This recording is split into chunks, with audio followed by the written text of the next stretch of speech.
गुरुर्ब्रह्मा गुरुर्विष्णू गुरुर्देवो महेश्वरः गुरुः साक्षात् परब्रह्म तस्मै श्री गुरवे नमः। वंशी विभूषितकरान्नवनीरदाभात् पीताम्बरादरुणबिम्बफलाधरोष्ठात् पूर्णेन्दुसुन्दरमुखारविन्दनेत्रात् कृष्णात् परं किमपि तत्त्वमहं न जाने। यस्मिन् सर्वं यतः सर्वं यस्सर्वं सर्वतश्च यः यश्च सर्वमयो नित्यं तस्मै सर्वात्मने नमः। शुकासारिके पूर्णवैराग्यजासे वसिष्ठा परिज्ञानयोगेश्वरासे वाल्मीका सारिका मान्य ऐसा नमस्कार माझा सद्गुरु रामदास। योऽन्तः प्रविश्य मम वाचमिमां प्रसुप्तां संजीवयत्यखिलशक्तिधरस्वधाम्ना अन्यांश्च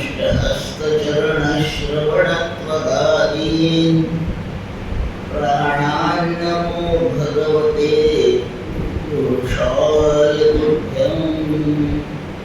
कुंडलीकवरदा हरिविठ्ठल श्री ज्ञानदेव तुकाराम पंढरीनाथ महाराज की जय।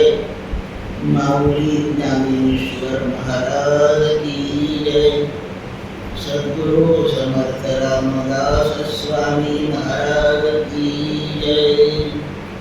मंगलमूर्ति मोरया जय जय रघुवीर समर्थ।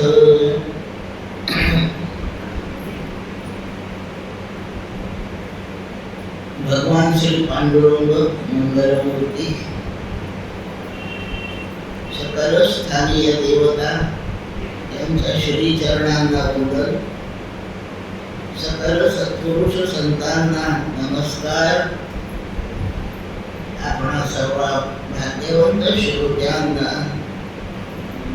सप्रेम अभिवादन आणि आजच्या शुभ सायंकाळी थोडा वेळ पावे तो तत्वचिंतन प्रारंभ करूया।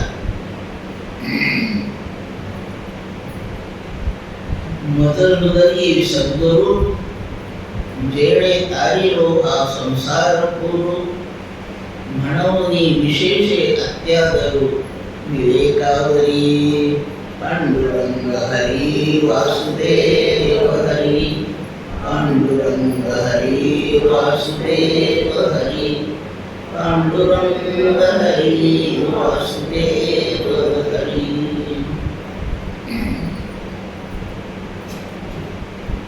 ग्रंथराज श्री ज्ञानेश्वरी मध्ये सद्गुरु महिमा माऊलीने कसा वर्णिलेला आहे याचा परिचय आपण करून घेण्यासाठी प्रवचनाला आरंभली आहे। आज प्रवचनाचा दुसरा दिवस आहे। सद्गुरुनाथ आपल्याला समजून घ्यायचे आहेत, माऊलींनी समजावून दिले आहे। ते समजावून घेण्याला खाली थोडंसं प्रास्ताविक प्रवचन आपण ऐकलं आहे, तो धागा भरून पुढे जाऊया। ईश्वराने या सृष्टीची सर्व व्यवस्था छान चालावी यासाठी 3 विभाग केले। एक ज्ञान विभाग आहे आणि त्या ज्ञान विभागामध्ये पदाधिकारी अधिकारी ऋषी आहेत असं आपल्याला सांगितलं। हे ऋषी जेव्हा वैयक्तिक पातळीवर येऊन एखाद्या अधिकारी शिष्याला ब्रह्मज्ञान प्रदान करतात तेव्हा ते ऋषी सद्गुरु भूमिकेवर असतात. ज्ञान प्रदान करणारा फक्त ईश्वरच आहे. ईश्वराच्या भूमिका दोन आहेत. एक भूमिका सृष्टीची उत्पत्ती करणे, स्थिती सांभाळणे आणि लय करणे. उत्पत्ती, स्थिती आणि लय. जेव्हा स्थिती चालू आहे, जी सृष्टी विद्यमान आहे, अशा काळात सगळ्यांचं जीवन सुव्यवस्थित सुचारू पद्धतीने चालावं यासाठी एका ठराविक प्रकारच्या अनुशासनाची म्हणजे शिस्तीची गरज आहे. ही शिस्त सुद्धा ईश्वरच सांभाळतो. त्याला प्रशासन म्हणतात. ईश्वर प्रशासन करतो. ही सृष्टी छान चालावी यासाठी त्याची मानव समाज जेवढा आहे हा ज्ञानी सुद्धा असला पाहिजे. म्हणून ज्ञान देण्यासाठी ईश्वरच येतो. कारण सुरुवातीला आपण कोणीही नसतो, ईश्वर असतो. म्हणून उत्पत्ती करणारा ईश्वर, स्थिती सांभाळणारा ईश्वर, प्रलय करणारा ईश्वर, सुव्यवस्था प्रशासन सांभाळणारा ईश्वर आणि हा प्रशासनाचा भाग सांभाळण्यासाठी तो या सृष्टीमध्ये प्रवेश करतो. भारतात प्रशासन चालवायचं आहे तर प्रशासन करता भारतातच पाहिजे. तो दुसरीकडे राहून नाही लक्ष देऊ शकत. म्हणून ईश्वराला सृष्टीचा जेव्हा शिस्त सांभाळण्याचं काम आहे तेव्हा तो या सृष्टीतच प्रविष्ट होतो.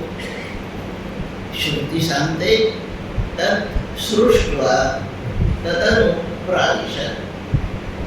त्याने हे सर्व विश्व निर्माण केलं आणि याच्या व्यवस्थेसाठी तो यातच शिरला.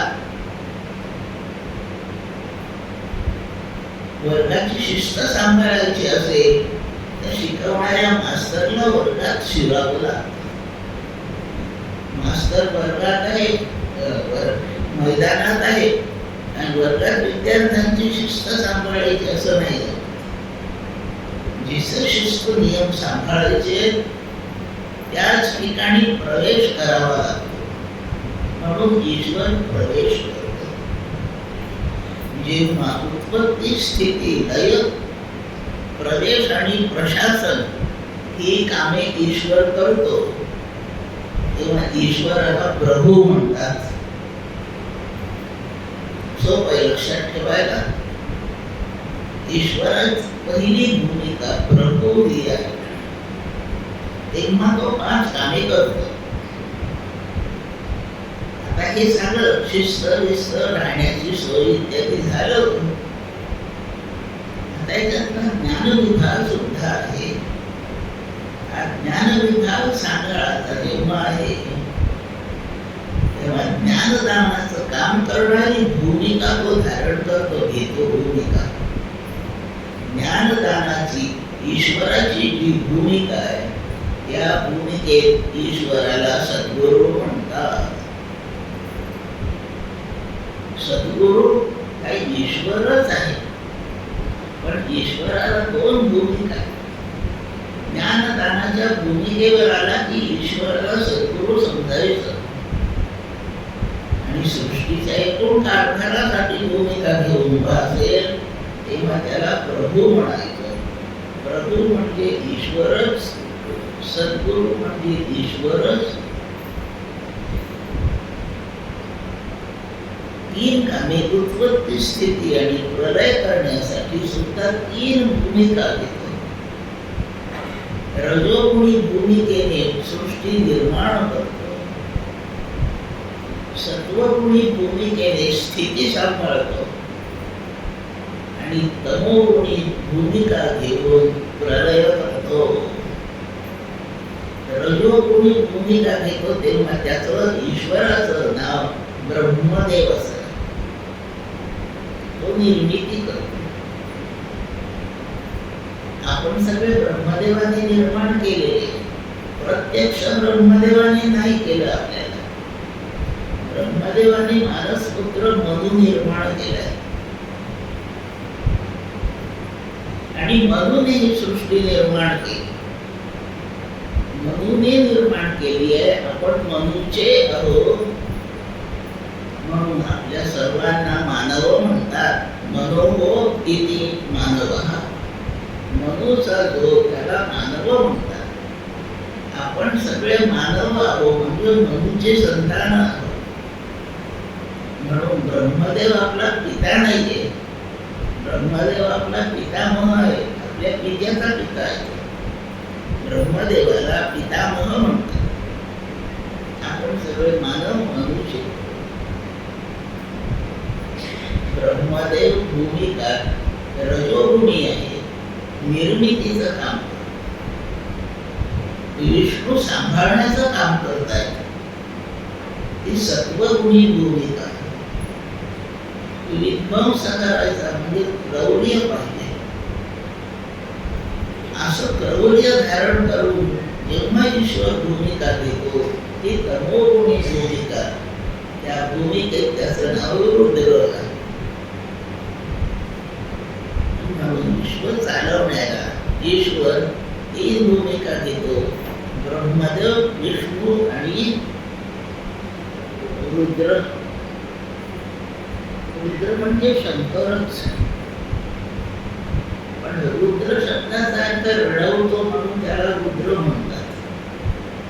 आता नाश करतो मी, आपण काय हसणार आहे का? कशाचाही प्रलय झाला म्हणजे आपण रडणारच नाही. देवांचं एक पान फाटलं तरी वाईट वाटतं. कशाचाही नाश आनंद नाही देत, पण तो नाश करतो, रडवतो. पण रुद्राचं नाव शंकर असं आहे. शंकर होती शुभ, तो सगळं संपवतो तरी शुभ करतो का? नक्की शुभच करतो. थोडासा दृष्टांत, शेतात पीक उगवलं, तयार झाले कणस दाणे सगळं. तो शेतकरी, शेताचा मालक, आता शेत कापून काढतो. तो पीक कापून काढणं म्हणजे चांगली गोष्ट. पण पीक कापल्यावर शेतकरी हसतात. धान्य घरात येतं, शेतात उभं धान्य तेव्हा त्याला पीक म्हणतात. ते धान्य रूपाने घरात येतं, ते बीज रूपाने घरात येतं, तेव्हा त्याला धान्य म्हणतात. आणि ते शिजवलं म्हणजे त्याला अन्न म्हणतात. हे तीन प्रकार आहेत, पीक, धान्य आणि अन्न. असं त्याचा विषय नाही आपला. शेतकरी पीक कापून काढतो, हे शुभ आहे का अशुभ आहे? रडायचं का हसायचं? ते कापलं नाही तर जेवायला मिळणार नाही, आणि ते कापलं नाही तर पुन्हा त्याच्यामध्ये बियाणं पेरता येणार नाही. नवनिर्मितीची सोय करायची असेल तर पहिल्या गोष्टीचा प्रलय करावा लागतो. म्हणून नवीन पीक तयार होणार आहे, हा शुभ प्रकार आहे. म्हणून रुद्र विनाशकारी जरी देवता असेल तरी त्याचं नाव शंकरच आहे, शुभ करतो. याप्रमाणे या भूमिका, ज्ञानदानाची भूमिका करताना त्याला सद्गुरू म्हणतात. हे सद्गुरू कोण, कुठून आले? काल ऐकलंय ते आपण, ज्ञान विभागामध्ये सगळे अधिकारी आणि पदाधिकारी ऋषी आहेत. म्हणून सद्गुरू रूपाने व्यक्तीला जेव्हा ते ऋषी भेटतात व ऋषी ज्ञानदानासाठी भेटतात, तर ते ऋषी सद्गुरू आहेत, तेच संत आहेत. त्रिकालदर्शी आहे असे सद्गुरू लक्षात ठेवून हे ज्ञानदानाचं काम करतात. कोणतं ज्ञान देतात? ज्ञानाचा राशी वेदच आहे. वेदाशिवाय बाहेर कुठलंही ज्ञान नाही. ते वेदच शिकवतात आणि वेदाचा अभ्यास करणे याला स्वाध्याय म्हणतात. स्वाध्याय म्हणजे वेदाचा अभ्यास करणे. आपल्या हिताचा एकमेव अभ्यास वेदाभ्यासच आहे. तो करण्याला स्वाध्याय म्हणतात. स्वाध्याय हा यज्ञ आहे. भगवद्गीता 4था अध्याय वाचायचा यज्ञ. स्वाध्याय हा यज्ञ आहे. म्हणून आपण रोज यज्ञ केला पाहिजे. यज्ञ केल्याशिवाय जेवू नये. यज्ञ केल्याशिवाय जेवणे म्हणजे पाप खाणे आहे. यज्ञ करून उरलेलं अन्न खाणे हे पुण्यप्रद आहे. रोज यज्ञ करा पाहिजे. आपण रोज जेवतोय मग ते कुंड बांधा, त्याच्यात अग्नी प्रज्वलित करा, मंत्र म्हणणारे आणा, आहुत्याची अबीर द्रव्य सामग्री आणा, सगळीचा आणा. असं रोज केलं तर जेवायचं केव्हा? म्हणून भगवद्गीतेच्या 4थ्या अध्यायात खूप यज्ञ सांगितले. जो प्रत्येकाला कोणत्याही वेळी करता येणार आहे. एखादं काही तत्वचिंतनाचा अभंग, श्लोक काही रस्त्याने आठवला तरी चिंतन होऊ शकतं. म्हणजे रस्त्यात चालता चालता सुद्धा स्वाध्याय यज्ञ होतो. स्वयंपाक करता करता स्वाध्याय यज्ञ होतो. अंथरुणावर झोपल्या झोपल्याही स्वाध्याय यज्ञ होतो. असे खूप सोपे यज्ञ 4थ्या अध्यायात ऐकावे आणि त्यांना कोणता तरी एक यज्ञ आपण रोजच करावा. म्हणजे जेवण्याचा अधिकार प्राप्त होतो. उत्सवामध्ये देवळामध्ये भंडारी महाप्रसाद असतो. जेवायला खूप लोक येतात. माझ्या अनुभवाने सांगते, अमरावतीत आमच्या देवळाचे चालतं. काही लोक जेवायला जे येतात ते म्हणतात, ताई आम्हाला थोडंसं काम करून द्या. आम्ही जेवणाऱ्याला पाणी तरी घालतो, काहीतरी वाढतो, त्या पत्रावळी ताटं तरी उचलतो, हात धुवायचं पाणी संपलं असेल तर भरून तरी ठेवतो, ही भांडी इकडच्या तिकडे ठेवतो. काहीतरी काम केल्याशिवाय आम्हाला नुसतं जेवायला नाही आवडत. अशी काही लोकांची मनोवृत्ती आहे. याप्रमाणे ठरवून ठेवावं, काम केल्याशिवाय मी जेवत नाही असं तो म्हणतो. यज्ञ केल्याशिवाय मी जेवणार नाही असं आपण सगळ्यांनी म्हणायचं. सगळ्यात सोपा स्वाध्याय यज्ञ. मग आता काय आपण वेद काढून अभ्यास करायचा का? त्याचा एक मंत्र सुद्धा नीट वाचता येत नाही, काय स्वाध्याय करतो? म्हणून या ऋषी मंडळींनी स्मृती ग्रंथ लिहिले, सोपे केले. एका स्मृती ग्रंथाचं नाव सांगते, भगवद्गीता हा स्मृती ग्रंथ आहे. जे वेदात ज्ञान आहे ते खूप सुलभ करून या जीवाच्या समोर मांडण्याचं काम स्मृती ग्रंथ करतात. वेद कठीण वाटतो का? भगवद्गीतेसारखे स्मृती ग्रंथ वाचावे. ऋषींनी दर्शने लिहिली 6. त्यात एखादं दर्शन म्हणजे शास्त्र वाचावं. ते सुद्धा कठीणच आहे. भगवद्गीता काही सोपी नाही. आम्ही भगवद्गीतेचे वर्ग घेतो, पण आम्हाला भगवद्गीता कळली आहे याची खात्री नाही. लक्षात ठेवा, वर्ग घ्यायला सांगतात. 2-4 ओळी पाठ केल्या की दुसऱ्याला त्या ओळी सांगता येतात, शब्द सांगता येतात.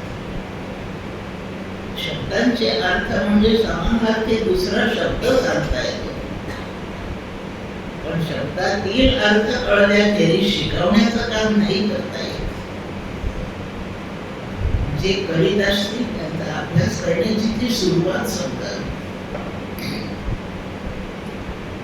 शब्दांचा अर्थ आणि शब्दातील अर्थ यात फरक आहे, फार फरक आहे.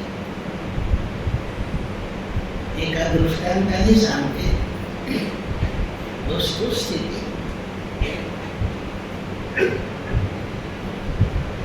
कठोपनिषदामध्ये ब्रह्मवस्तूला किंवा आत्म्याला अस्नावीर असं म्हटलं आहे.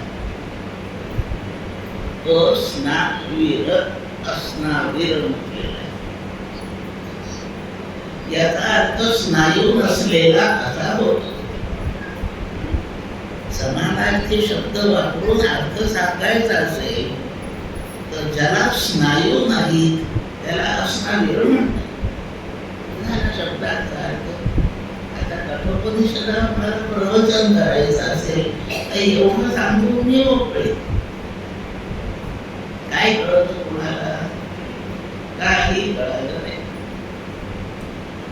हा शब्दांचा अर्थ झाला स्नायू नसलेला. हा शब्दार्थ आहे. समानार्थी शब्दात फक्त बोलले. शब्दातील काय अर्थ आहे? आचार्यांचं कठोपनिषदावरचं भाष्य वाचावताच शब्दातील अर्थ कळतो. थोडक्यात सांगते. स्नायू हा स्थूल शरीराचा घटक आहे. आपल्या सर्वांच्या या दिसणाऱ्या स्थूल शरीरात स्नायू हा एक घटक आहे. रक्त, रस, अस्थि, मांस, मेद, स्नायू, शुक्र, शोणी हे 7 धातू शरीरात आहेत. एक घटक आहे शरीरात.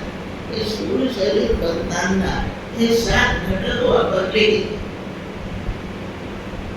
स्नायू स्थूल शरीराचा घटक आहे. आता त्या आत्म्याला स्नायू नाही याचा सरळ अर्थ, शब्दातील अर्थ त्याला स्थूल शरीर नाही असा होतो.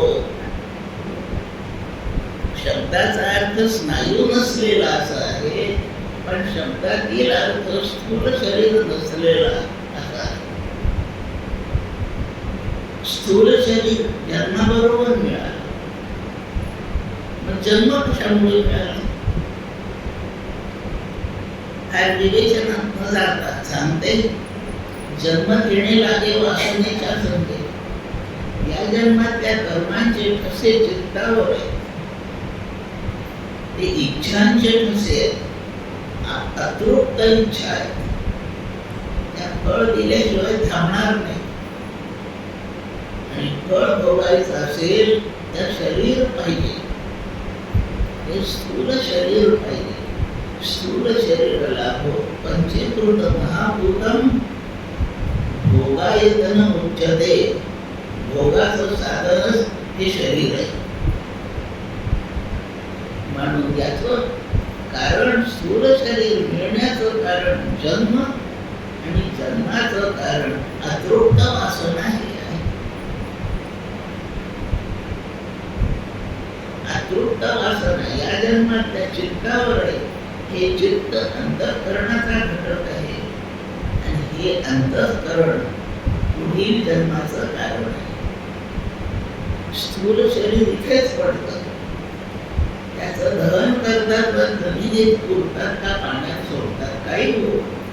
स्थूल शरीर इथेच आहे आणि सूक्ष्म शरीर निघून जातं. ते दुसरा देह शोधित फिरतं आणि त्या वासनांप्रमाणे पुढचं स्थूल शरीर मिळतं. जोपर्यंत वासना घेऊन चित्त जिवंत आहे तोपर्यंत स्थूल शरीर मिळणारच आहे. स्थूल शरीराचं कारण चित्त म्हणजे सूक्ष्म शरीर आहे. आता ज्याला स्थूल शरीरच नाही त्याला स्थूल शरीराचं कारण सूक्ष्म शरीरही नाही.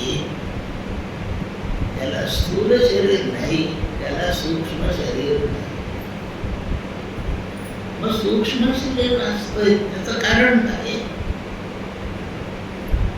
इच्छा वासना हे कारण आहे सूक्ष्म शरीरात. आपल्याला इच्छा का रे? 100 इच्छा होतात, त्यातल्या 5-25 पुऱ्या होतात, बाकीच्या तशाच आतुरत आहे. मला कधीपासून वाटतंय प्राईम मिनिस्टर व्हावं, नाही झाले अजून. मी मरेल तो नाही होणार नाही. म्हणजे प्राईम मिनिस्टर होण्याची इच्छा माझ्या चित्तावर आतुरता कसा ठेवून जाणार. पण नाही प्राईम मिनिस्टर, सेंटरमध्ये एखादी साधी मिनिस्ट्री तरी मिळाली, दुसरा ठसा झाला, तेही माझ्या योगात नाही. जाऊ द्या सेंटरमध्ये, आपल्या महाराष्ट्रात तरी एखादं मंत्री होते, तेही नाही. जाऊ द्या कल्याण डोंबिवली कॉर्पोरेशन मधला मेयर, तेही नाही. साधा मेंबर कॉर्पोरेशनचा तेही, ग्रामपंचायतीत निवडून येत नाही. किती इच्छा झाल्या प्राईम मिनिस्टर पासून ग्रामपंचायतीपर्यंत, एवढ्या सगळे या जन्मात आतुर.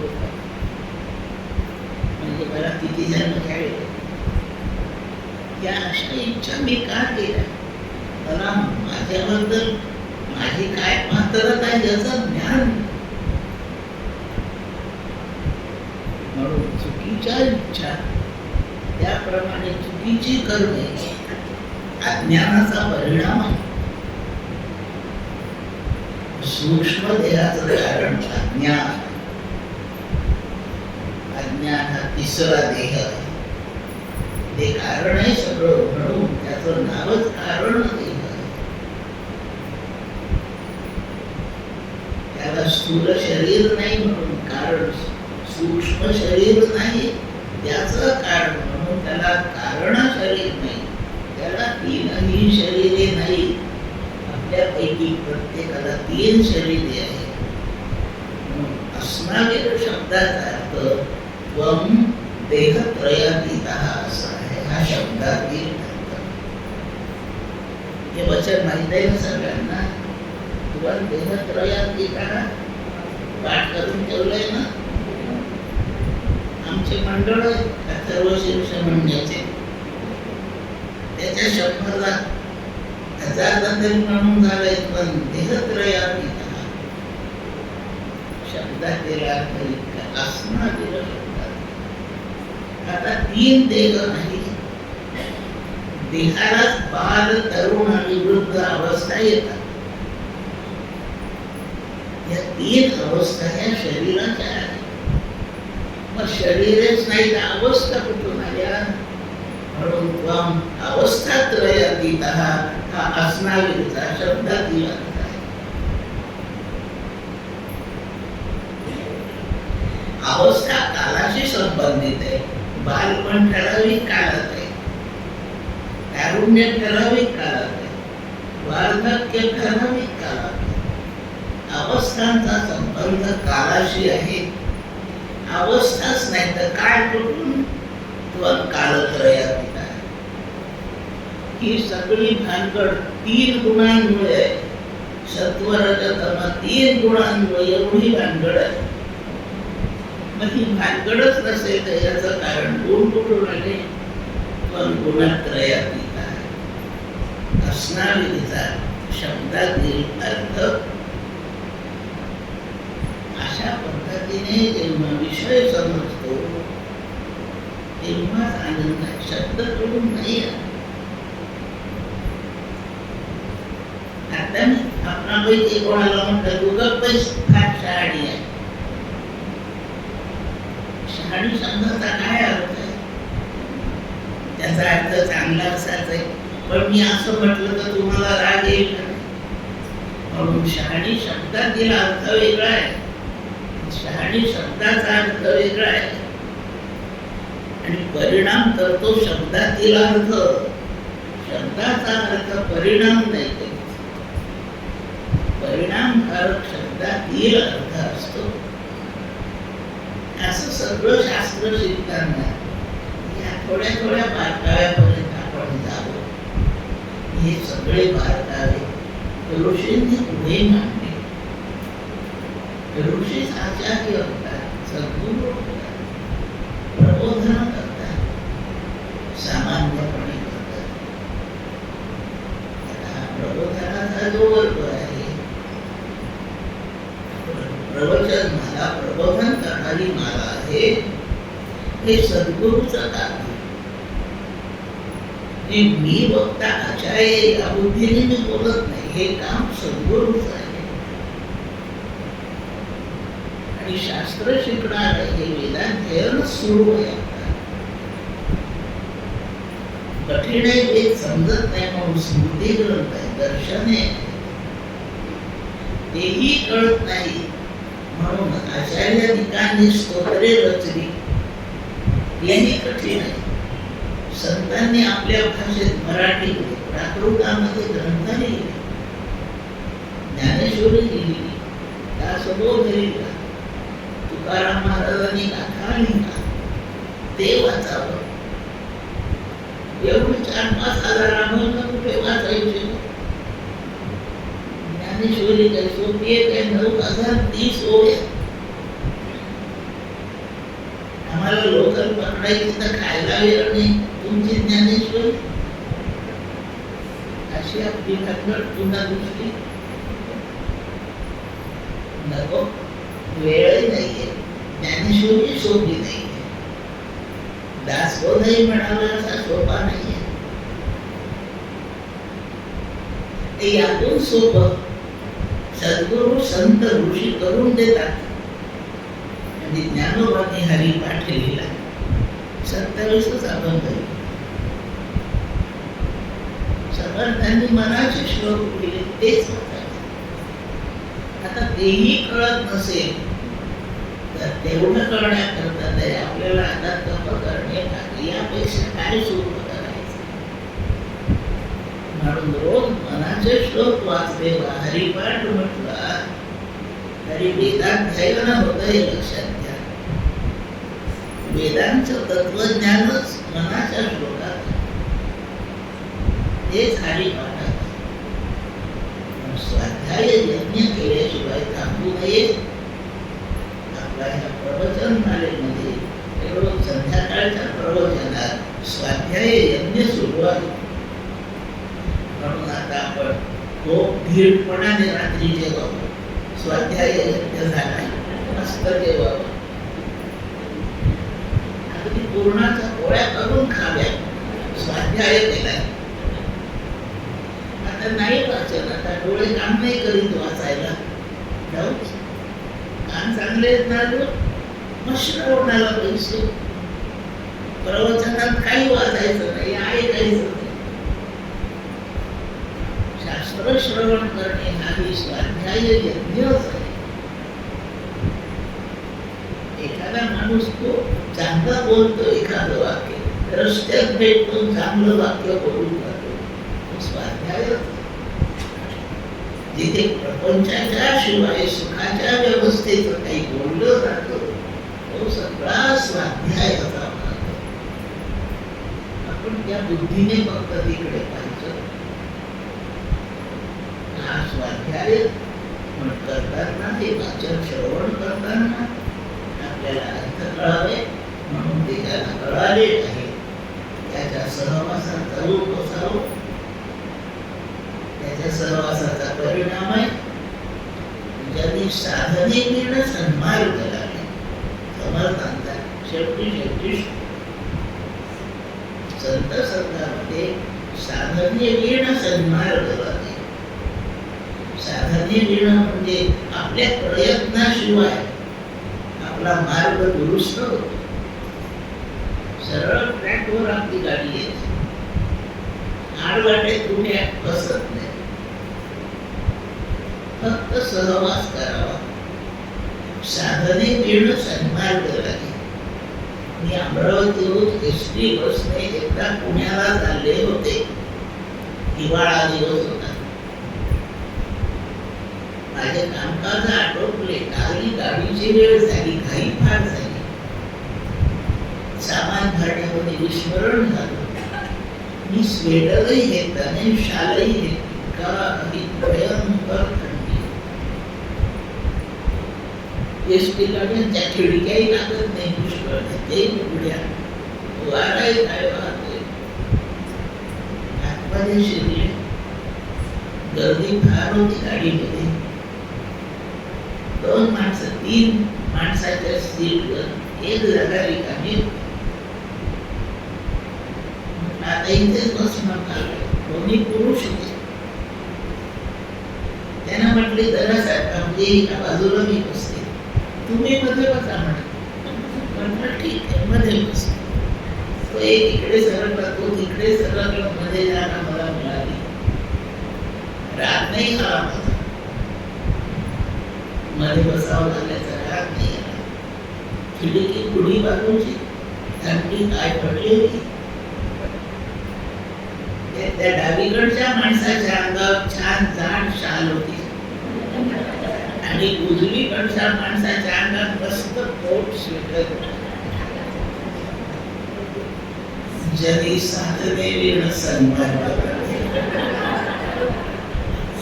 इकडच्या स्वेटरची तिकडच्या शालीची मला इतकी गोड मिळाली पुण्यापर्यंत. मी काय प्रयत्न केले सांगा. ज्याला स्वेटर शाल आहे त्यांना मी संत समजते, आणि माझ्या प्रयत्नाशिवाय माझी थंडी गेली. बरं आहे ना दृष्टांत. जरी साधने वेळ सन्मान, आपल्या प्रयत्नाशिवाय संतांच्या जवळ बसतो तर आपल्याला ज्ञान प्राप्ती होते, आपल्या दुःखाचा परिहार होतो. अशा संतांच्या जवळ बसावं, स्वाध्याय करावा, वैयक्तिक पातळीवर मार्गाने समजावून द्यायला आवडत असतात. त्यांचं सहज बोलणे तिथं उपदेश. सहज बोललेलं आपल्याला नाही कळत, तर करुणी सायस शिकविली, ते प्रयत्न करून आपल्याला शिकवलं. वर्गामध्ये शिकवलं, एक पिरियडवर नाही कळलं पोराला, तोच माझ्याकडे ट्युशन लावून देतो आणि त्याला घरी एकट्याला शिकवते तर कळत त्याला. संत सामान्य ग्रंथ लिहून बोलतात तर नाही कळत, म्हणून सद्गुरू ट्युशन देतात आणि त्या ट्युशन मध्ये कळत. वैयक्तिक उपदेशाचा वेगळा प्रभाव आहे. तत्वज्ञानाचा अत्यंत गंभीर सूक्ष्म भाग शिकायचा असेल तर सद्गुरू पाहिले.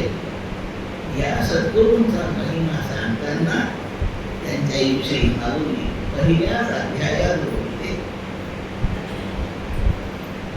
त्यांना कोण सद्गुरू भेटले? ज्ञानोबांना. हे संन्यासाचे पोर आहेत 14 जण. म्हणजे विठ्ठल पंतांनी संन्यास घेतला, ते परत गृहस्थाश्रमात आले त्यांच्या गुरूंच्या सांगण्याप्रमाणे. त्यानंतर त्यांना हे 4 पोरं झाले, म्हणून लोक या 4 पोरांना संन्यासाची पोरे असं म्हणतात. खालच्या आश्रमातून वर जाणे शास्त्राला संमत आहे. ब्रह्मचर्यातून गृहस्थ होणे, गृहस्थातून वानप्रस्थाला जाणे, तिथून संन्यास घेणे, हा क्रम बरोबर आहे, शास्त्र मानतं. संन्यासातून गृहस्थाश्रमात, वानप्रस्थात गृहस्थाश्रमात, ब्रह्मचर्यात, हा उलटा क्रम मंजूर नाही शास्त्राला. म्हणून विठ्ठल पंतांना लोकांनी माळीमध्ये टाकलं. समाजातलं त्यांचं घर, गावातलं घर, तिथून त्यांना काढून दिलं आणि ते इंद्रायणीच्या काठावर, आळंदीच्या बाहेरच्या भागात सिद्ध बेटात जाऊन राहिले. लोक त्रास द्यायचे, भिक्षाही मागू द्यायचे नाही इत्यादी. विठ्ठल पंत ज्ञानोबांची आई रुक्मिणी यांनी ठरवलं या जनाच्या छळात इथे राहण्यापेक्षा आपण यात्रेला जातो, पहिल्या प्रथम ब्रह्मगिरीची प्रदक्षिणा कर. गाव सोडलं, ब्रह्मगिरीच्या प्रदक्षिणेला गेली. ती प्रदक्षिणा सायंकाळच्या वेळेला चालू होते, मग रात्री प्रदक्षिणा असते. ब्रह्मगिरी डोंगर त्र्यंबकेश्वराला तिथे गेले, यात्रेत गेले आणि त्र्यंबकेश्वराची प्रदक्षिणा ठरवली. 4 पोरं हे 2 जण 6 जण प्रदक्षिणेच्या वाटेवर आहे. मध्यरात्र व्हायला आली, अंधार भाग आहे, रस्ता कळत नाही. 700-800 वर्षापूर्वीच अरण्य खूप दाट होतं, झाडी फार आहे. झाडाच्या मधून मधून वाट काढून पुढे जायचंय. एवढ्यामध्ये ते असे त्या झाडीमध्ये वाट नीट नाही. ते 6 जण चालले. काही अंतरावर वाघाची डरकाळी आहे वाटली. 4ही पोरं त्याला घाबरली, आई बापही घाबरले. अंधारात पोरं नीट दिसत नाही. हाताने चाचपडून पाहिले. आईच्या हातात 2 पोरं आले, बाबाच्या हातात 1 पोरगं आलं, 4थं सापडेना अंधारात. आणि ते डरकाळी ऐकून वाघाच्या भयाने ते पळत सुटले. पळता पळता तिघांना धरलं यांनी. 4था पळाला. त्याला वापस अंधारात आई वडील कुठे कळे नसो झाले. परत यायला वाट नाही, झाडी गवत. त्याला आई वडील दिसेना. ओरडून म्हणतोय, आवाज पोहोचेना. त्याच्याच मनाने अंधारामध्ये वाट करीत करीत करीत चालला. भीती वाटायला लागली. जो असा सापडला नाही यांना, तो ज्येष्ठ पुत्र निवृत्ती आहे. आणि निवृत्ती चालले. कुठे जायचं, कोणाकडे सोबतीला, असा बराच चालला. पहाट व्हायची वेळ आली तेव्हा त्याला खूप लांब एक दिवा दिसला. तिथे कोणीतरी राहत असेल. त्यावरती दिवा आहे, त्यावरती कोणीतरी आहे. त्या दिव्याचा वेग घेऊन तिथपर्यंत गेले. त्या दिव्याच्या मंद उजेडात झोपडी दिसली. झोपडीत एक कोणीतरी पुरुष बसलेला दिसला. तर माणूस आहे, बरं वाटलं. गेला तिथे. त्या मंद उजेडात त्या बसलेल्या महापुरुषाने निवृत्तीला पाहिलं. आणि निवृत्तीला पाहिल्याबरोबर तो सत्पुरुष काय बोलतात, ये बेटा, तुझी वाट पाहतच बसलो. तो सत्पुरुष म्हणजे निवृत्तीनाथांचे सद्गुरू गहिनीनाथ. ते त्या झोपडीत ब्रह्मगिरीवर झोपडीमध्ये ते होते. पोराला हात घेतलं, घाबरलेल्याला जरा कुरवाळलं, त्याची भीती काढून टाकली. बस होते. निवृत्तीनाथ नंतर झाले निवृत्ती.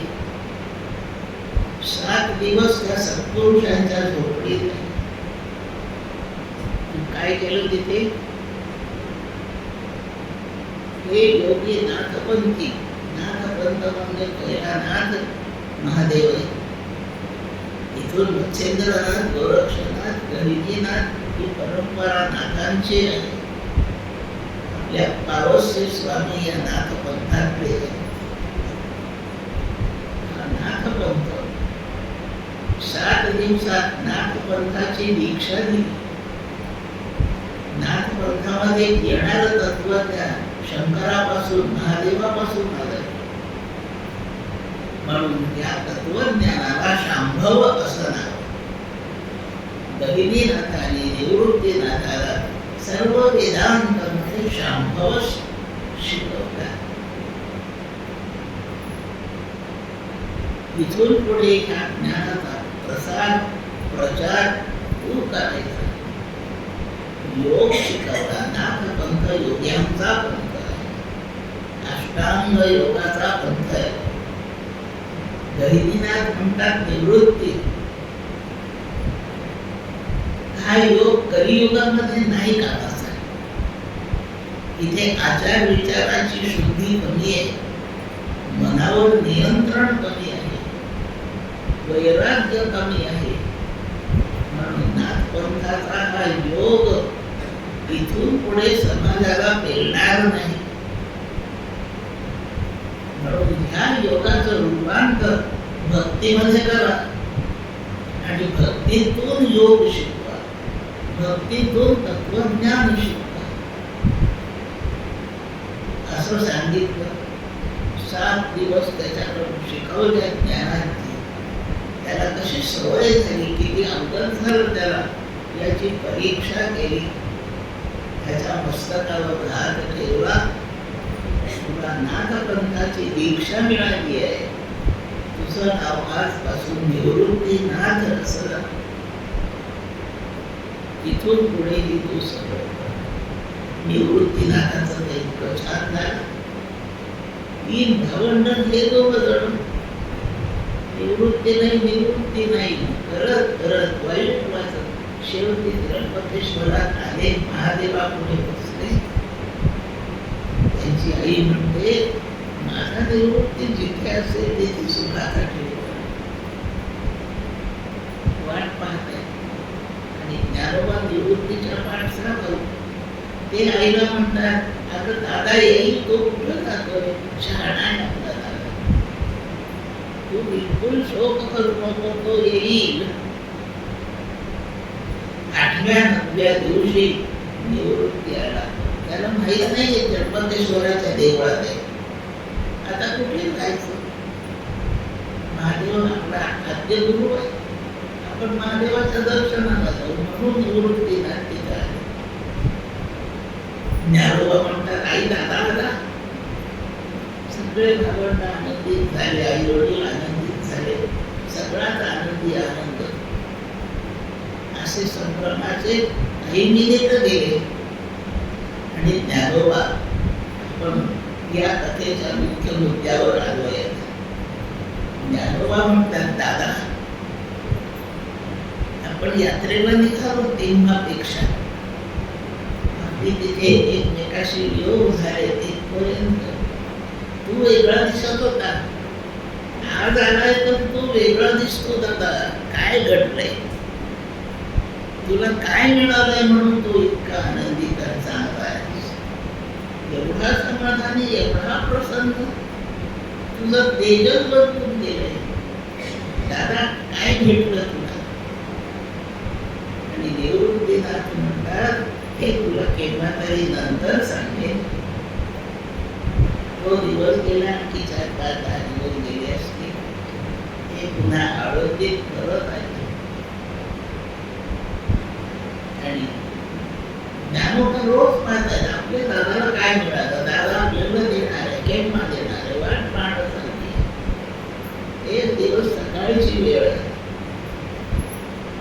आणि निवृत्तीनाथ ज्ञानोबाला म्हणतात, ज्ञान्या चल माझ्या बरोबर. त्याला एकट्यालाच घेतलं, इंद्रायणीत गेले. एका खडकावर स्वतः बसले. आपल्या समोरच्या एका खडकावर ज्ञानोबाला बसवलं आणि नाथपंथाची दीक्षा ज्ञानदेवांना दिली. त्याचं नाव ज्ञानेश्वर, आता ज्ञाननाथ नाव झालं. जेवढं गहिनीनाथांनी निवृत्तीनाथाला दिलं एवढं सगळं ज्ञानोबाला दिलं. त्यानंतर ही संपूर्ण ज्ञानेश्वरी सद्गुरू काय देऊ शकतात आणि देतात याच्या वर्णनाने पूर्ण भरली. प्रत्येक अध्यायात सद्गुरूच्या महिमा सांगण्यामध्ये ज्ञानदेवांनी आपली प्रतिभा वापरली आहे. पहिल्या त्याची एक ओवी प्रारंभी म्हटली. पहिल्याच अध्यायात ज्ञानेश्वरी लिहिताना प्रारंभीच गुरूंचं वैभव ते सांगतात. मज हृदयी सद्गुरु जेणे तारिलो हा संसार पूर म्हणून विशेषे अत्यादरू विवेकावरी. सद्गुरु काय देतात? पहिल्याच अध्यायात ओळीत सांगितलं. स्तवनाचा अध्याय आहे पहिला. गणपतीचं वर्णन झालं. हे तिन्ही एकवटले ते तर शब्द ब्रह्म कवळले. ते मी अक्षरी गुरु कृपा नविले आदी लिहिलं. दुसरं वंदन सरस्वतीला आहे. आता अभिनव बाग विलासिनी जे चातुर्यार्थ कला कामिनी एक श्री शारदा विश्वमोहिनी नमिली मिया. याच्याच पुढची तिसरी ओळ मज हृदयी सद्गुरु. तिसरं वंदन सद्गुरू. हे सद्गुरू कुठे राहतात? मज हृदयी, माझ्या हृदयातच राहतात. आणि लक्षात ठेवा, सद्गुरूचं स्थान दुसरीकडे नाहीच. जे मानित असतील आमचे सद्गुरू गुरुकुळला राहतात, त्यांना सद्गुरू कळाले नाहीत. मज हृदयी सद्गुरू. सद्गुरूची जागा तीच आहे. सद्गुरू बसवायचं देवघर हृदयच आहे. 15व्या अध्यायाची सुरुवात आहे.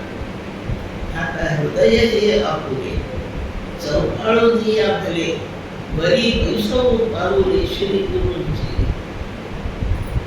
पूजेला सद्गुरू हृदयातच बसवायचे. नेहमीसाठी राहायला त्यांना जी खोली द्यायची ती हृदयच द्यायची. जे हृदयात आहे ते संपूर्ण आचरणात असते. जे हृदयात आहे त्याचं विस्मरण कधी होत नाही. जे हृदयात आहे त्याच्या साह्याने आपण पूर्ण व्यापलेले असतो. असा सद्गुरू रोमारोमात बिंबलेला पाहिजे. ज्ञानोबा म्हणतात माझं हृदय सद्गुरू. माझ्या हृदयाचं जर काही ऑपरेशन करायची वेळ आली, केलं, उघडलं हृदय, सद्गुरूच बाहेर आले पाहिजे. बाकी गाठ निघाली, काय निघालं हे नको निघायला. हृदय जर कापलं तर त्यातून सद्गुरूच बाहेर आले. मज हृदयी सद्गुरू. त्यांनी काय केलं? जेणे तारिलो हा संसार पूर. संसाराचा पूर. नदीच्या साध्या वाहत्या पाण्यातून जाणं येणं सोपं आहे. नदीला पूर असलं की नाही शिरता. भयंकर ओढ असते. या संसाराची विलक्षण ओढ आहे. आपण ओढणे देणं संसार. आता पश्चाताप होतो. लग्न करून बसलो असं म्हणणारे 90% लोक आहेत.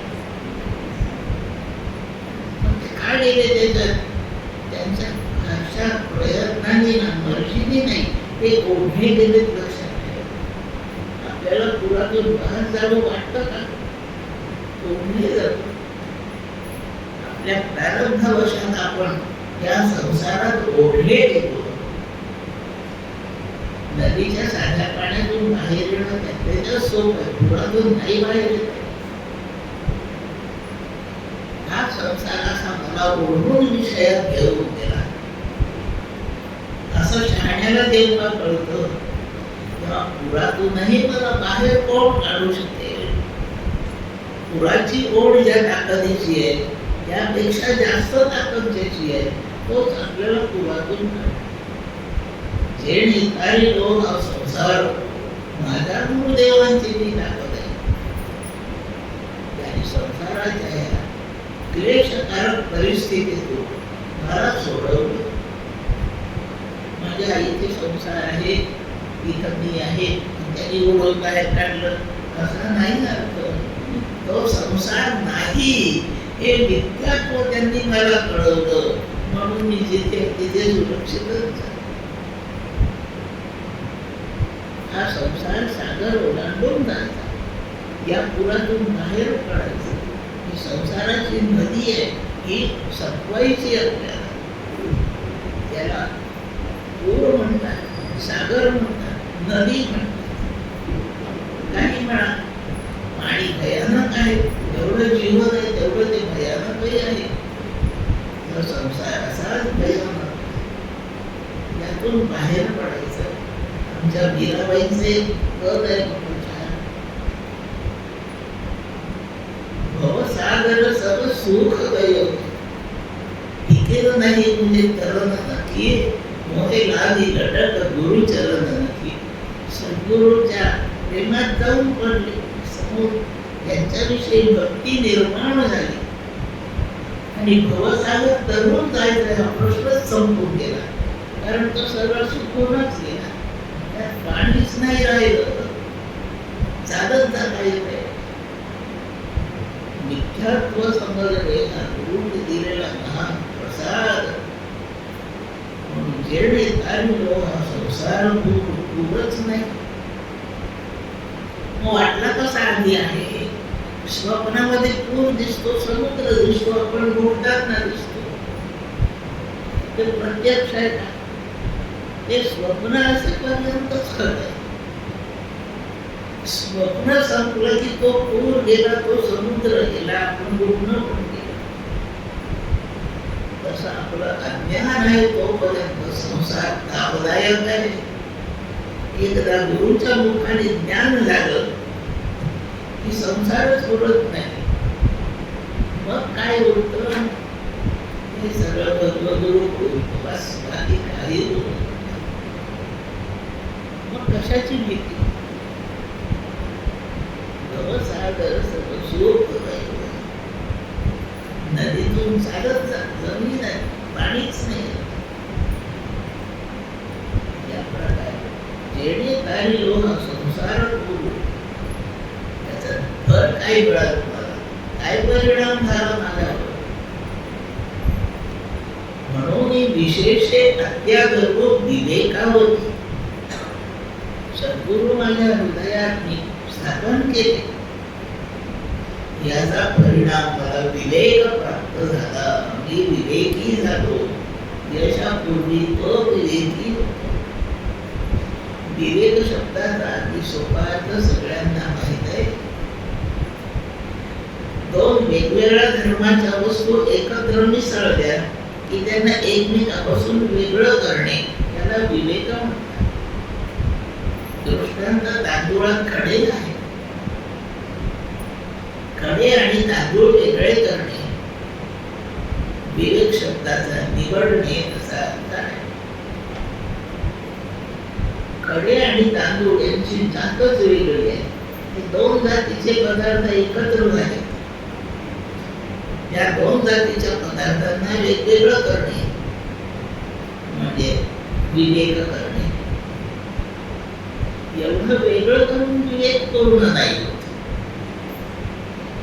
त्यातलं खाद्य काय, माझ्या हिताचं काय हे कळलं पाहिजे आणि जे त्यांच्या आहे जे मला त्रासदायक आहे ते वेगळं समजलं पाहिजे. मग खडे काही खाद्य नाहीये, ते माझ्या उपयोगाचे सुखाचे नाही, म्हणून ते खडे फेकता आले पाहिजे. तांदूळ माझ्या पोषणाचा पदार्थ आहे, तेवढा स्वीकारता आला पाहिजे. दोन वेगळ्या धर्माचे पदार्थ एकत्र असताना आपल्या हिताचा वेगळा काढून घेणे, हिताचा नसलेला त्यागणे, हिताचा स्वीकारणे. आता विवेक नावाची क्रिया पूर्ण झाली. आता संसार आणि परमार्थ एकत्र मिसळते, त्यांना वेगळं करायचं. काय घ्यायचं आणि काय टाकायचं, जे तापदायक आहे ते ठेवायचं, जे सुखदायक आहे ते घ्यायचं. दुःखोद्भव संसारात, सौख्योद्भव परमार्थात. सुखाची व्यवस्था परमार्थात आहे. परम म्हणजे श्रेष्ठ, अर्थ म्हणजे प्राप्तव्य. सर्वात श्रेष्ठ प्राप्तव्य मिळवण्यासारखी गोष्ट भगवंताचं ज्ञान हे आहे. हे ज्ञान ज्या क्षेत्रात उपलब्ध आहे त्या क्षेत्राला परमार्थ नाही. सर्वात श्रेष्ठ प्राप्तव्य आत्मज्ञान, त्याच्या त्याच्या मागे लागलो असा विवेक मला कळला. संसार प्रारब्धावर सोडायचा आणि परमार्थात क्रियमाणाचा विषय करायचा. प्रयत्न साध्य परमार्थ आहे आणि प्रयत्नाशिवाय प्रपंचातलं सगळं मिळतं. आता माझा रंग काळा आहे, हा मला मिळालेला आहे, माझ्या प्रारब्धाने मिळाला. मी काही प्रयत्न नाही. जे खूप गोरे माणसं आहेत त्यांनी गोरेपणा मिळवायसाठी काही केलं नाही. ते गोरे माणसं अजूनही ब्युटी पार्लरला गेलेले नाही, पण ते गोरे आहेत. प्रारब्धवशात गोरे आहेत. प्रपंचातली प्रत्येक गोष्ट प्रारब्धवशात मिळते आणि आपल्याला वाटतं की मी मिळवलंय, मी केलंय. एक जण मला भेटले, दरिद्र, त्यांच्या लहानपणची ओळख आहे. आता फार मोठा माणूस झाला, कसं काय चाललं, आता कुठे असतात, काय असतं, सगळं विचारपूस झाली. खूपच छान झालं तुमचं, नाही का? मला आठवतंय आपलं लहानपण. त्यांनी उत्तर दिलं, आय एम सेल्फ मेड. हे सगळं मी माझं बनवलं.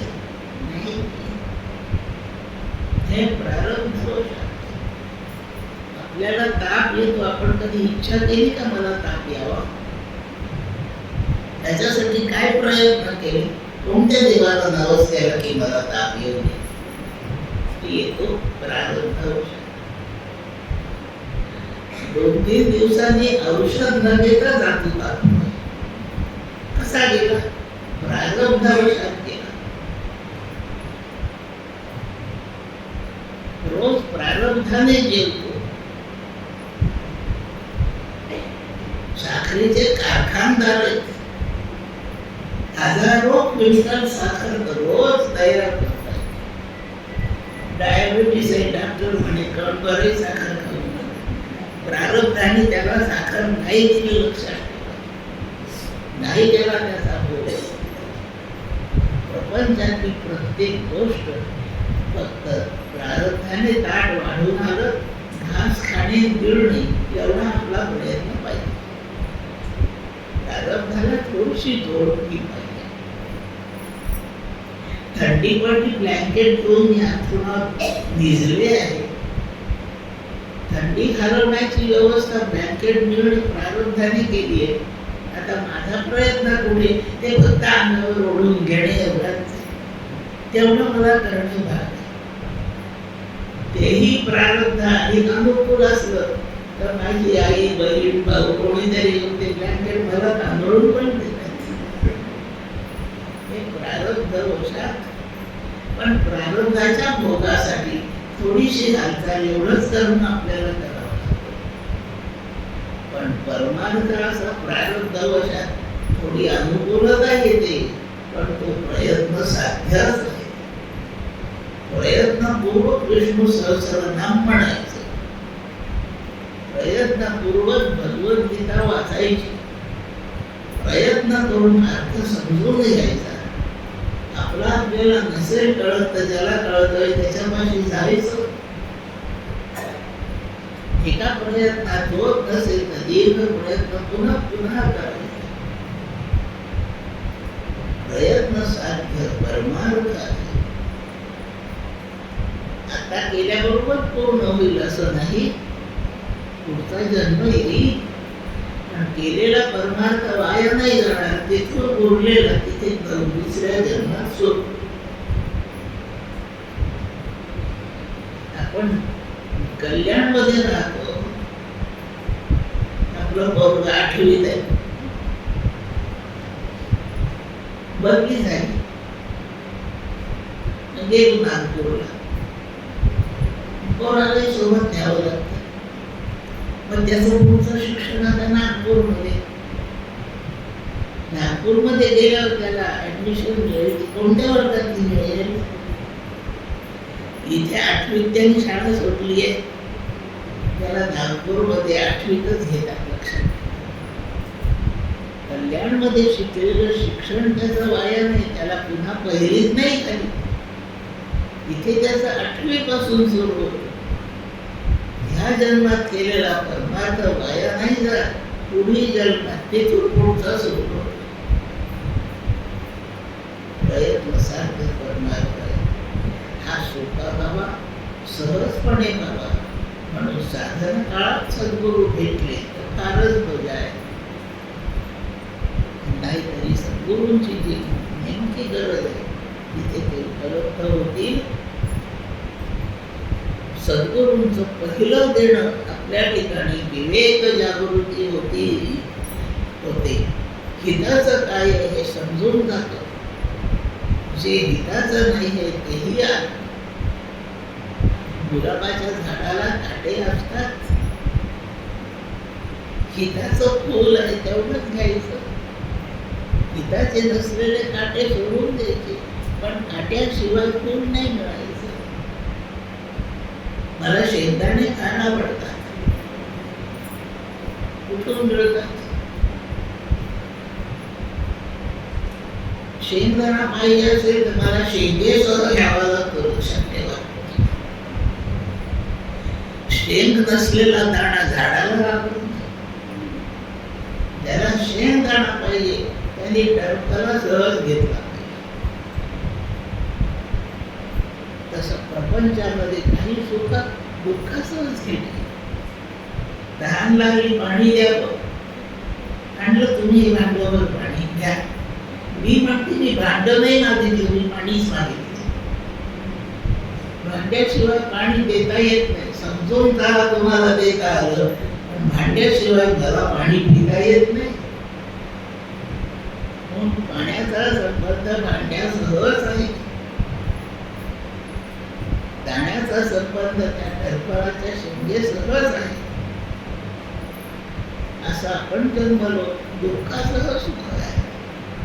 असं जे मिश्रण आहे तो प्रपंच. आणि आता टरफला शिवायच दाणा पाहिजे, भांड्याशिवाय पाणी पाहिजे. मिळू शकतं का? मिळतं. भांड्याशिवाय पाणी मिळतं. चातक पक्षी नाव ऐकलं? अभ्यास करणाऱ्यांनी चातक पक्षी नाव ऐकलंय? त्याच्याजवळ फुलपात्र नाही, लोटी नाही, तांब्या नाही, बाटली नाही, बाटली नाही, काही तोच पाकावून आकाशाकडे पाहत राहतो. वर्षाव सुरू होतो, ढग बरसायला लागतात. ढगाची फुलपत्रात पाणी नाही आणि कळशीत पाणी नाही आणि ढगाजवळ खंड नाही आणि त्या चातकाजवळ पण खंड नाही. पण ढग पाणी देतात, चातक पाणी पितो. आपल्याला काही समजून घ्यायचं असेल तर शब्दासह बोलावं लागतं.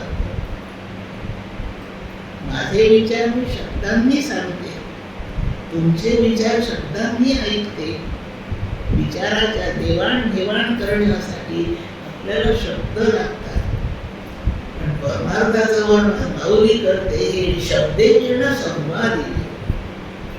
इंद्रिया नेणता भूतीजे बोला आधी झोंबीजे प्रमेय असे. सिद्धांत समजायचा आहे तर शब्द बाजूला ठेवा. शब्द हे अर्थाचं टरफल आहे. दाण्याची शेंगेचं टरफल जसं दाण्याचं वरचं टरफल आहे, फेकण्याचं आहे, तसं अर्थाचं टरफल शब्द आहे. ते टाकून देऊनच अर्थ घ्यायचा. देता येतं. सद्गुरु शब्दाशिवाय समजवतात. माझं हृदय सद्गुरु तिथे बसले, ते बोलत नाही. गुरोस्तु मौनम व्याख्यान आणि मी छिन्न संशय. माझ्या हृदयात, मनात, अंतःकरणात काय चालू आहे याला शब्दांची काय गरज आहे? तिथे माझा अनुभव सुरू आहे. मग सद्गुरु जेव्हा हृदयात मी ठेवली आहे, इतकी शरणागत आहे, त्या सद्गुरूंना बोलण्याची गरज नाही. गुरो होतो मौनम व्याख्या, मौन. आणि मी त्यांची समर्पित शिष्य आहे, मी निसंशय अर्थ कळूनच परमार्थामध्ये टरफल फेकणे आणि त्यातलं जे सारभूत आहे ते स्वीकारणे असाच विवेक आहे. तो विवेक मला सद्गुरूंनी दिलेला आहे. आणि म्हणून आता माझं जीवन असार गोष्टींच्या त्यागामुळे साराशी संपन्न झालंय आणि असा काहीच राहिलो नाही, म्हणून मला दुःखाचं कारणच संपूर्ण भजन दई सद्गुरु जेणे तारी लोक संसार गुरु म्हणून विशेषे अत्यागुरु विवेक संत तेथे विवेक असणे की शेवटच्या अध्यायात माऊली बोलते, चंद्र तेथे चंद्रिका, शंभू तेथे अंबिका, संत तेथे विवेक असणे की. सद्गुरु संत जेथे तिथे विवेक आहे, सार सार वेगळं करूनच मिळतं. हल्ली मोठमोठ्या शहरामध्ये भाज्या निवडूनच मिळतात, घरी येऊन सोडत नाही बसायला. हल्ली बाजारात धान्य सुद्धा निवडण्यासारखं स्वच्छ असतं, म्हणजे आपली विवेकाची शक्ती वाया नाही जाणार. आणखी कार्य निवडले सार दूध अरे कर सार विचार कसा, समर्थ म्हणता येते बोध येते. अरे कर सार विचार कसा, सार शोधून घेण्याचा विचार कर, असार त्यागण्याचा विचार कर, सार असा एकत्र मिसळून तुझ्या पुढे या प्रपंचात आले. म्हणून तुला विवेक करणं गरजेचं आहे. परमार्थाचा आपल्या हिताचा, प्रपंचाच्या आपल्या अनहिताचा हा जो विवेक आहे, हा सद्गुरू आपल्याला घडवितात, मदत करतात, सहाय्य करतात. आणि याप्रमाणे अरे सार विचार करतात, कसा विचार, तो विचारच कर्तव्य. फार वाचन नाही करायचं, फार विचार करायचा. वाचन थोडं करायचं,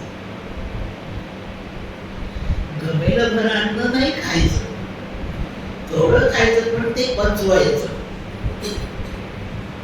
न पचलेलं गमेलं भर अन्न काही उपयोगाचं नाही, हिताचं नाही. थोडं पण मस्त पचतंय, थोड्याच्या अन्नामध्ये आरोग्य चांगलं आहे, पचन शक्ती चांगली. तशी फार वाचन नाही उपयोगाचं, विचारशक्ती छान पाहिजे. थोड्याशा कारणी म्हणण्यात याप्रमाणे माझ्या चित्तात आता विवेक आहे, त्यामुळे मी आता प्रपंचात भवसागर बुडणार नाही, पुरातून वाहून जाणार नाही. मला ती ताकद माझ्या गुरुंनी दिली.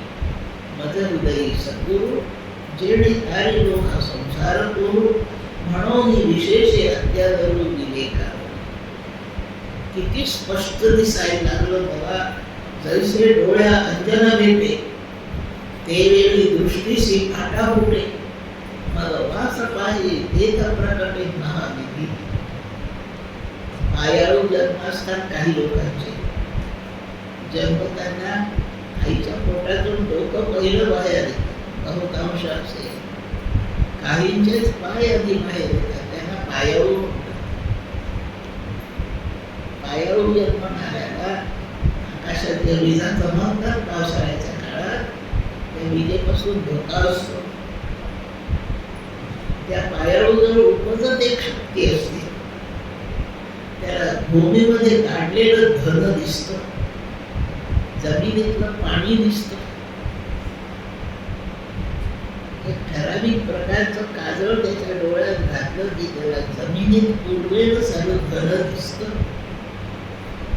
जैसे डोळ्या अंजन भेटे त्यावेळी दृष्टी अशी निर्मळ होते की काही झाकलेलं राहत नाही, त्याच्यामुळे दाबून ठेवलेलं उघड दिसतं त्याला. त्यावेळी दृष्टीचे फाटामध्ये ती उजळ होऊन जाते, निर्दोष होऊन जाते. मग तो असा पाहिजे तेच प्रकट आहे. त्याला जिथे धन आहे तिकडे नजर गेली की त्याला दिसतं, तो म्हणतो खोदा येते, खोदा इथे पाणी लागेल, खोदा इथे धनाचा हंडा पुरून ठेवलेला आहे. महानिधीमध्ये भरपूर धन जे गाडून ठेवलंय ते त्याला दिसायला लागतं. माझा आनंद माझ्याच ठिकाणी असा गाडून ठेवल्यासारखा आहे. आनंद विकत नाही आणायचा, माझ्याच जवळ दडपून ठेवला गेला. तो प्रकट आहे, तिथे माझा आनंद आहेच माझ्यापाशी. हा स्पष्ट दिसायला लागतो सद्गुरूंची भेट झाल्यावर. डोंबिवलीतल्या लोकांचा आनंद मुंबईतून आणण्याची गरज नाही. इथं गुरु भेटलं तर इथेच आनंद आहे. जिथे असाल तिथे आनंद आहे. फक्त सद्गुरूंनी आपली दृष्टी दुरुस्त करून दिलेली पाहिजे. जैसे डोळ्या अंजन भेटे ते वेळी दृष्टीसी फाटा फुटे, मग वास पाहिजे तेथ प्रकटे महानिधी. दुसरा दृष्टांत का चिंतामणी आलिया हाती, सदा विजय वृत्ती मनोरथी, तैसा मी पूर्ण काम श्री निवृत्ती ज्ञानदेवो म्हणे. गुरु महात्म्याच्या पहिल्या अध्यायात त्यावरी आहे. चिंतामणी म्हणजे कल्पदेव, चिंतामणी, कामधेनू एका अर्थाचे शब्द आहेत. जी इच्छा करू, चिंतामणी मणी म्हणजे रत्न. असं एक रत्न आहे की ते रत्न हातात घ्यावं आणि इच्छा करावी. मला 12वी मध्ये 100 पैकी 100 गुण मिळो, ते चिंतामणी तथास्तुच म्हणतात. त्याला 100 पैकी 100. माझं उद्या सकाळी लग्न व्हावं तथास्तु. पण पोरगी नवरात पाहिला असो की नसो, सकाळी लग्न होईल म्हणजे होईल. चिंतामणी, कामधेनू, कल्पतरू, जी तिथे इच्छा करेल ती ताबडतोब वेळ नाही लागत. उन्हाळ्याच्या दिवसात एक वाट सरून आपलं काम सामानाचं गाठोडं डोक्यावर घेऊन चाललंय. ऊन खूप तापलं, त्याला वाटलं थोडीशी विश्रांती करावी. सावली, एक झाड दिसलं, छान सावली. या सावलीत थोड्या वेळा आराम करून जवळ भाकरी शिजवली होती, खाल्ली. आणि होता प्याला, गाठोडं डोक्याखाली घेतलं, भिजला. भिजल्यावर म्हणतो की कालची दरडण माती खूप टोचून राहिली, जरा काही आपल्याजवळ नरम अंतरायला नाही, एखादं मिळालं तर किती बरं होईल. असं डोक्यात आल्याबरोबर बरोबर एक गाडी आली, चादर आली. अरे मी म्हणतात आलं, भिजलं. भाकरी कमी होती, भूक पूर्ण गेली नाही. आणखी जेवायला आता थोडंसं आणखी असतं तर बरं राहिलं असतं. लागली ताट वाढवून खाली. एवढं जेवलं, पाणी पाहिजे ना. लागली सुरई भर पाणी आलं. आता छान झोपतो, पण उशा काही गाठोडं नाही, उशी पाहिजे चांगली. उशी आली. तो म्हणतो या झाडाखाली भूत बीत आहे का काय, हे सगळं कसं येतं. मी काय वाटतं या झाडाखाली तर भूतच आलं. आता हे भूत मला खायचा, त्याला त्यांनी गिळू नाही.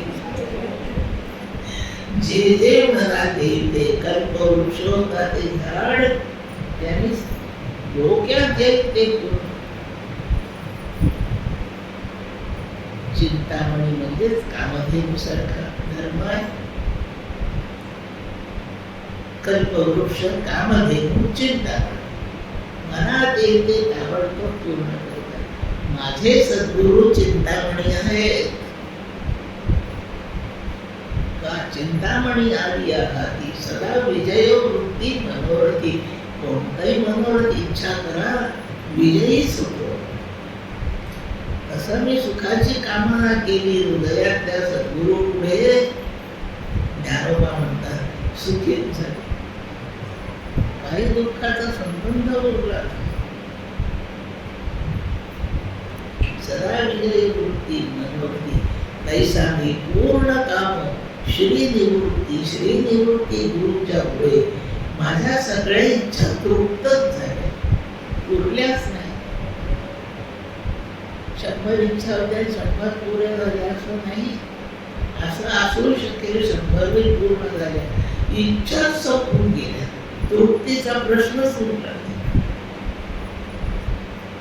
इच्छा तृप्त झाल्यावर संपतात आणि उत्पन्न नाही झाले तर संपलेल्याच असतात. असं मी पूर्ण काम श्री निवृत्ती, हे निवृत्ती गुरूंच्या प्रसादाने मी असा धन्य झालो. यावरून जन हो, माझ्या अनुभवावर तुम्हाला मी एक मैत्रीने सूचना करतो. म्हणून जाणते की गुरु म्हणजे तेने कृतकार्य होईल. जैसे मूळ सिंचने सहजे शाखा पल्लव संतोषते. झाडाच्या मुळाला पाणी घातलं की सगळ्या फांद्या, पानं, फुलं, फळ सगळ्यांना जीवन. मला एक फळ मोठं करायचंय, फांदीवर पाणी टाकून नाही मोठं. याचे पानं फारच बारीक बारीक आहे, मोठ्याने पानं पाहिजे. पानावर पाणी शिंपडून पानं नाही मोठे. मूळ सिंचन आहे, जे पाणी घालायचं ते मुळावरच घालावं लागतं. आणि मुळावर घातलेलं पाणी सगळ्यांना मिळतं. म्हणून जाणते, स्वतःला काही समजतंय असं ज्यांना वाटतंय त्यांनी सद्गुरू भजावा, सद्गुरूंचा आश्रय करावा. भज शब्दाचा आश्रय करणे, सेवा करणे, भक्ती करणे, पूजा करणे इत्यादी. त्याने सद्गुरूच्या आश्रयाला जावं आणि तिथे गेला की सगळ्या इच्छा तृप्त, सर्व अंगाला विश्रांती. जसं मुळाला पाणी घातलं म्हणजे सगळे संतुष्ट होतात झाडाचे अवयव. त्याप्रमाणे एकदा सद्गुरू चित्तात ठेवून त्यांच्याशी शरणागती पत्करली, आपल्या जीवनात कोणतीही कमतरता नाही, सगळी भरूनच असं आनंद सुख देणारे. म्हणून सगळ्यांनी सद्गुरूची का सुधारावी आणि त्यांचं स्थान आपल्या हृदयातच निश्चित करावं, बाकी नाही. देवघरात फोटो आहे आपल्या गुरूंचा आहे, खूप जणांच्या घरी पाहिला, पण त्यातल्या प्रत्येकाच्या हृदयात त्यांना जागा आहे का हे नाही मला पाहता. गुरूंची जागा तिथे आहे, दुसरीकडे जागाच का नाही. एवढी मोठी जागा आहे ना, गुरूंना ठेवण्या इतकी पवित्र नाही. अत्यंत पवित्र, चौफाळ, अशुद्ध. शरीर वारंवार मळतं, आज दुखलं तर उद्या व्हावं लागतं, पण एकदा हृदय शुद्ध केलं की पुन्हा मळत नाही. न मळणारी जी जागा हृदयात ठेवा. हृदय आपलं सर्व जीवन चालवतंय. म्हणून सद्गुरूंना तिथेच नेऊन बसवावं. आणखी विचार बाकीच्या ध्यात्या ओळ्यांच्या आधारे आपण करणार. आज या ठिकाणी वाणीला विराम देते. कुंडली कवरला हरी विठ्ठल, श्री ज्ञानदेव तुकाराम, कुंडलीनाथ महाराज की जय, माऊली ज्ञानेश्वर महाराज की जय. जय जय रघुवीर.